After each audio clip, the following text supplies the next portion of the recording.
রাজা নেই শাহী নেই রাজশাহী নাম, হাতে গোড়া কিছু নেই আছে শুধু আম। প্রিয় বন্ধুরা, আমি 2 দিন আগে একটি ভিডিও আপলোড করেছিলাম যেখানে বলেছিলাম এই ভণ্ডকে নিয়ে, যে কিনা যে কোনো উপায়ে ভাইরাল হতে চায়। অবশ্য সে এখন ভাইরালও। তো তারই পরিপ্রেক্ষিতে তাদেরই অনুসারী আরেকজন ভাই আরেকটি ভিডিও আপলোড করে যেখানে কটাক্ত করে গান গেয়েছে শেখ আহমদুল্লাহ হুজুরকে নিয়ে। তো বিষয়টি তাদের মধ্যেই থেমে থাকেনি। শেখ আহমদুল্লাহ হুজুরের যে সকল অনুসারীরা রয়েছে তাদের মধ্যেও একজন দেখতে পেলাম গিয়াসুদ্দিন আর তাহেরি হুজুরকে নিয়েও আরেকটি গজল গেয়েছে।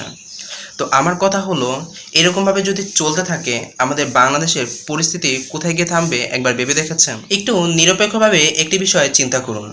পুরো পৃথিবীতে যদি নজর দেওয়া হয় তাহলে দেখতে পাবেন 4 জন ইমামের অনুসারী রয়েছে।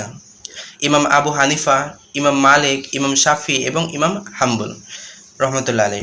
তো আমার কথা হলো, তারা কি ইসলামের কোনো বহির্ভূত কোনো ব্যক্তি ছিলেন? অবশ্যই না।